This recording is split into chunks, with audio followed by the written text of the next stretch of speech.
Good day, and here we are with another playthrough of a Doom 2 MW known as UAC Ultra. This is actually my favorite Doom 2 MW of all time. Basically, doesn't get bullshitty, and it's just overall a highly well-made WAD all around.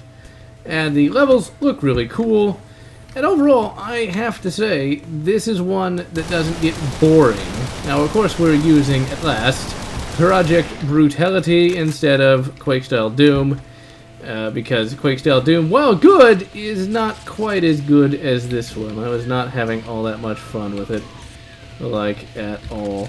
That's the thing. One of the interesting concepts about Brutal Doom, and by extension Project Brutality, is it changes the gameplay just enough to really make it a lot of fun. I mean, back when I got back into Doom in 2008, I played the game quite a bit, but I always ended up just going back to the original weapons, because the weapons WADs were always okay, but none of them were actually as good as the original.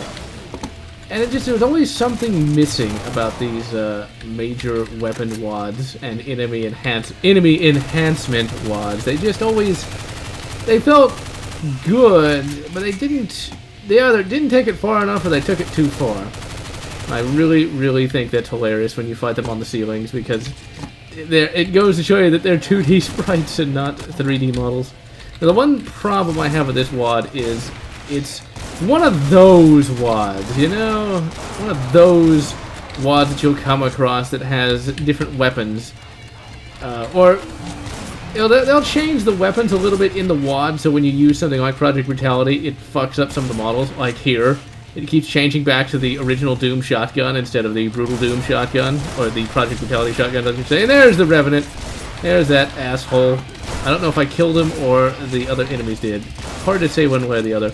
But it is very good to finally be back in Project Brutality. One problem is, you know, half the time in this you have to use the bloody shotgun, so you get to see that model get messed up. Or that sprite, I should say. Sprite. I'll tell you this. You know what's funny about today? People complain about sodas being so unhealthy, and yet I have a feeling not everybody just drinks water like I do. Because I actually used to drink soda all the time. That's my primary drink. But I don't do that anymore. Well, fortunately, I suppose. But it's both fortunate and not, because I get sick of water after a while.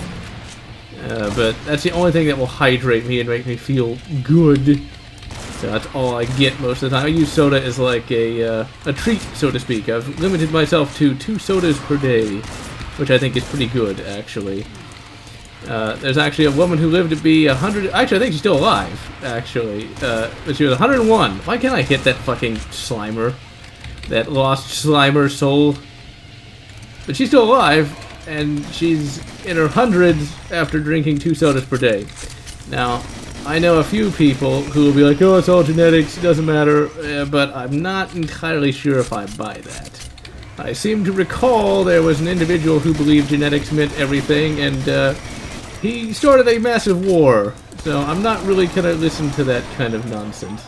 But hey, you know what? Genetics is all is genetics.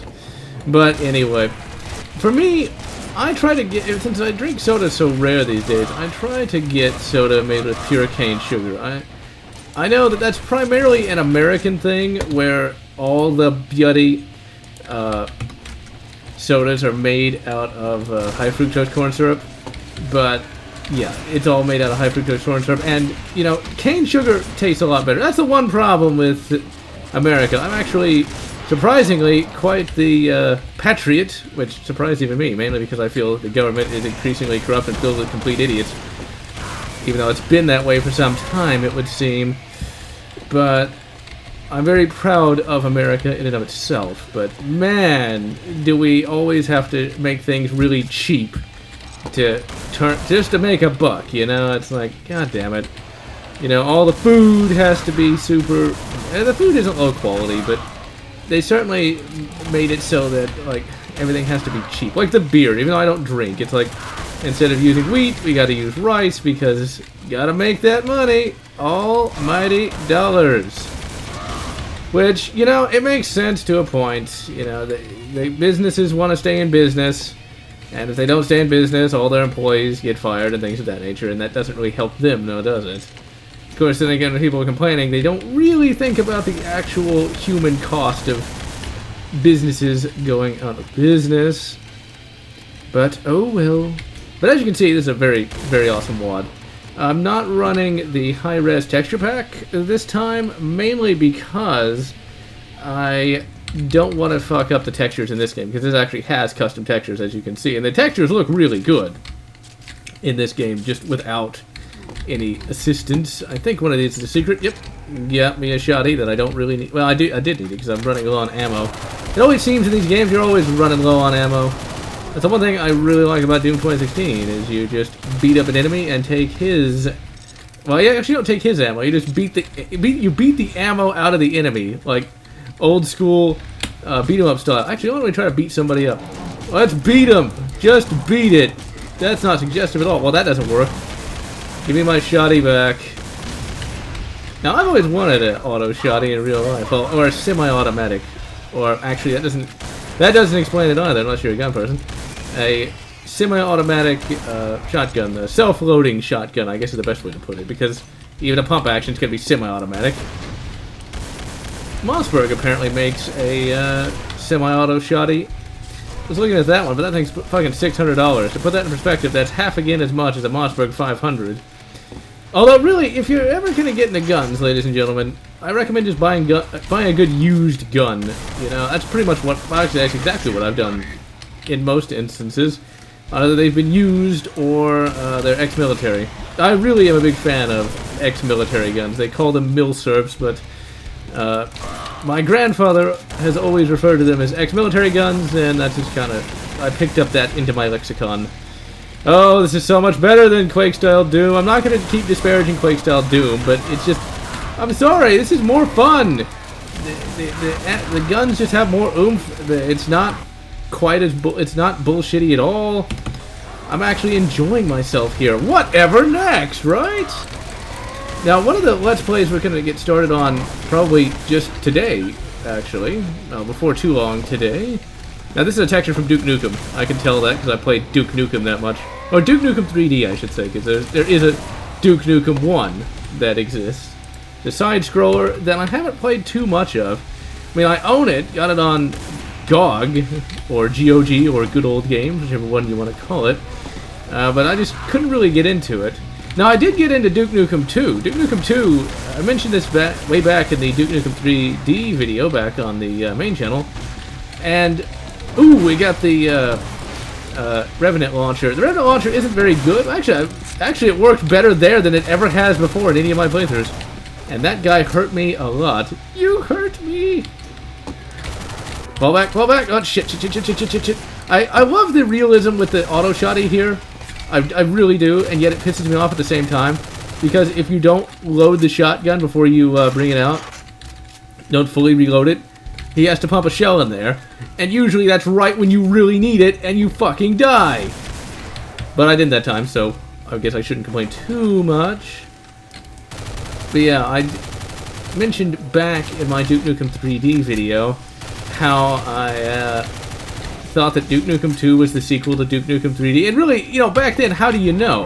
Because Duke Nukem 3D, I get that it's supposed to be the third game, but it's like with Wolfenstein, you know? Well, actually, Wolfenstein, ironically enough, actually was, I believe, the third game in the Wolfenstein series, because there were two other games beforehand, but they were completely different, and were on, I think, the Apple II. I think it was like Castle Wolfenstein and something else, but they were definitely not in the same... They were not even close to 3D, let me put it that way.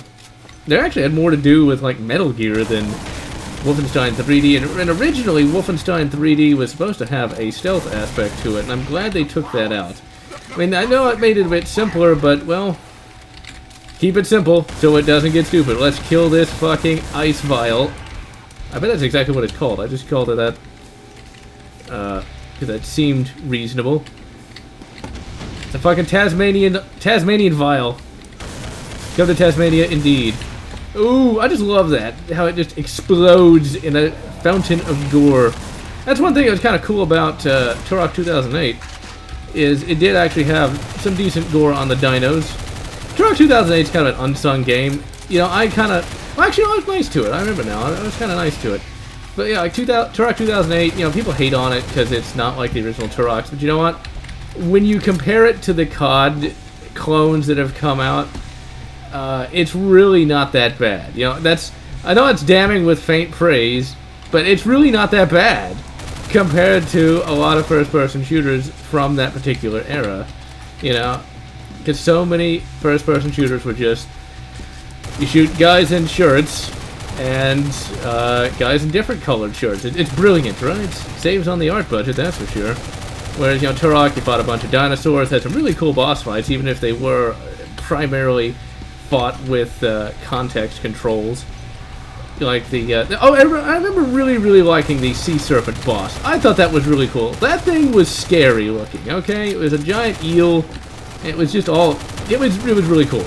It even scared Ron Perlman, or at least we're gonna say it did. His character in the game was frightened by it. Pussy. Required Turok's manliness to overcome it. But Turok's manliness aside, I would like to see another Duke Nukem game. I'd like to see a lot of those old FPSs get modern-day incarnations. Doom has done well, as has Shadow Warrior. Shadow Warrior is excellent, though, in so many ways. And I'm glad there's going to be a Shadow Warrior 2. Because it was just so good. Like, I wasn't expecting it to be that good. I actually did a aborted Let's Play of Shadow Warrior 1 a long time ago. I never actually got a chance to finish it. But Shadow Warrior 1 was just so good. Like, the intro, when you start up the game, when you play the intro, you know it's going to be something special. Because it has Lo Wang, the new racially sensitive Lo Wang, and I thought he was going to be lame, but he wasn't. He actually was a much better character than the original Lo Wang in many respects. In fact, I mentioned this in other places, but I'm a big fan of Shadow Warrior more so than I am a fan of Duke Nukem. I feel like Shadow Warrior is a little bit better than Duke Nukem, and I think Lo Wang is a little cooler than Duke as well. I mean, Duke has, you know, his awesome persona, but it's really just a couple of catchphrases, where with Lo Wang, he actually had a legitimate character. And the new Wang is actually even better. I mean, he's got a really cool character to him, and he starts up the game singing The Touch, okay? I mean, you can't get any more 80s than that. I mean, your FPS protagonist is singing The Touch, ready to go kick some ass to steal the Nobutsura Kage. I'm pretty sure I butchered that pronunciation, but it was so cool! It was so cool. It was like they made it into like an 80s action kind of thing. And it's like, how could you not love a game like that, you know?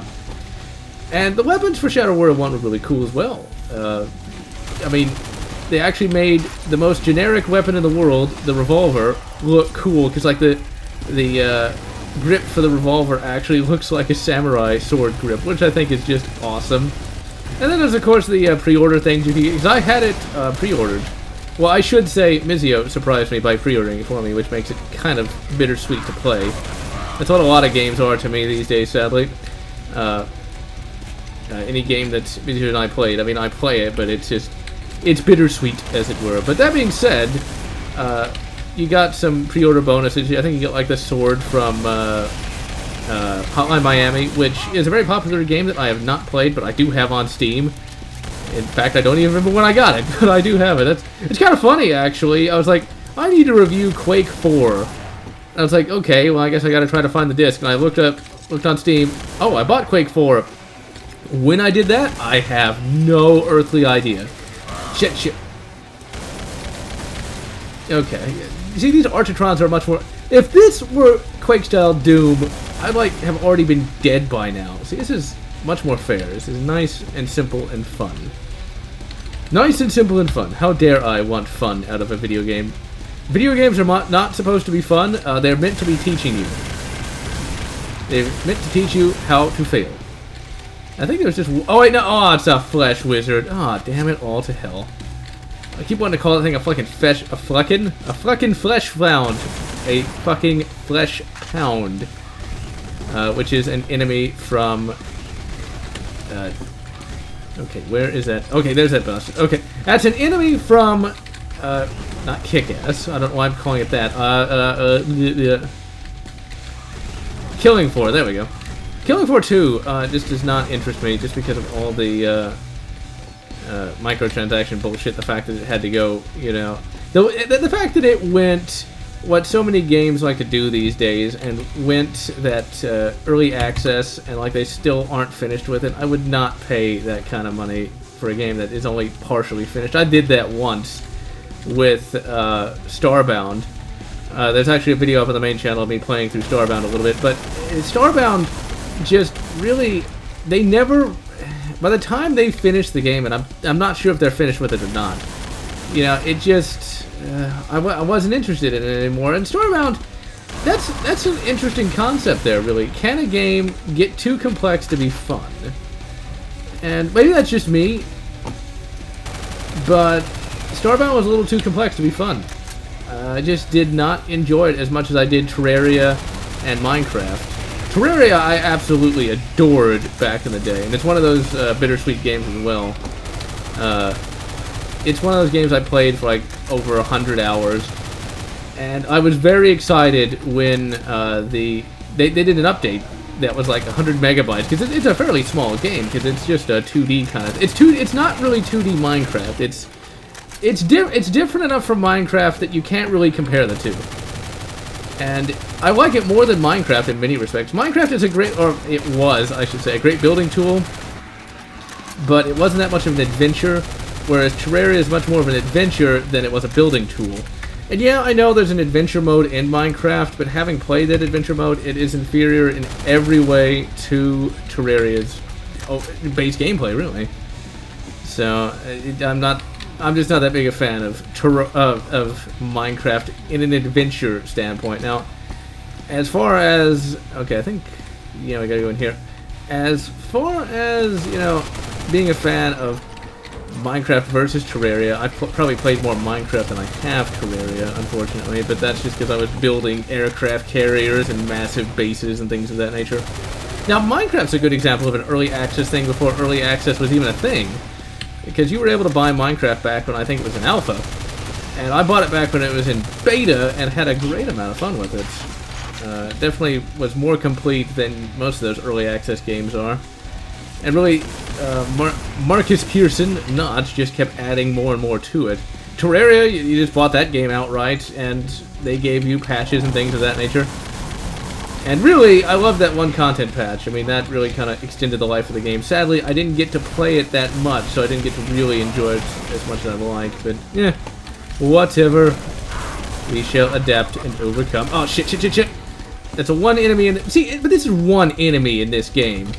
In this, you know, particular WAD that's that annoying. And that's the machine gun guy. I mean, yeah, that's... Well, it's a fun kind of... Oh, shit, I didn't mean to do that! I blew myself up. Well, I got iced by the ice file. He decided to ejaculate a strange fluid all over me that I am not really comfortable with. And so I shall ejaculate hot lead! And he survived a lot of fucking hits. But I think really, when it comes to building and crafting games, it's really hard to get any better than Terraria these days, at least. Minecraft got too complex and it's kind of annoying. I just find it funny that Minecraft was bought by Microsoft. I mean, back in the day, it was all about PC gaming, and now it's Minecraft, Xbox, and all that. It's just... I haven't played Minecraft Xbox, so I cannot really pass judgment on that particular game. But I just don't see how it could be as good as the PC version of Minecraft, if only because how are you going to have mods, you know? And really, Minecraft was even better with mods. It's like, you got airplane mods, you've got... The airplane mod is just that's just the tip of the proverbial iceberg in many respects, because really, what was by far some of the best mods were mods that just basically changed the whole world of Minecraft. Like, apparently, there's a mod that I never tried, but apparently there is a mod where you can, like my airship that I built in Minecraft, I built a giant airship, like you can make it to where that thing can move. Now see, that's really cool, and that's just where, you know, Minecraft Xbox isn't going to be that good. But then again, you know, that's where the money is. You know, but the money is still really in the console market. And that's because the console is a much easier thing to get to run. I mean, right now, it's in theory, you plug it in and it works. Whereas the PC, there's any number of issues that can crop up. But in any event, I am GeneralLotz, so we can be calling this episode to a close, and I wish you a very good Minecraft, a very good Terraria, or whatever makes you happy.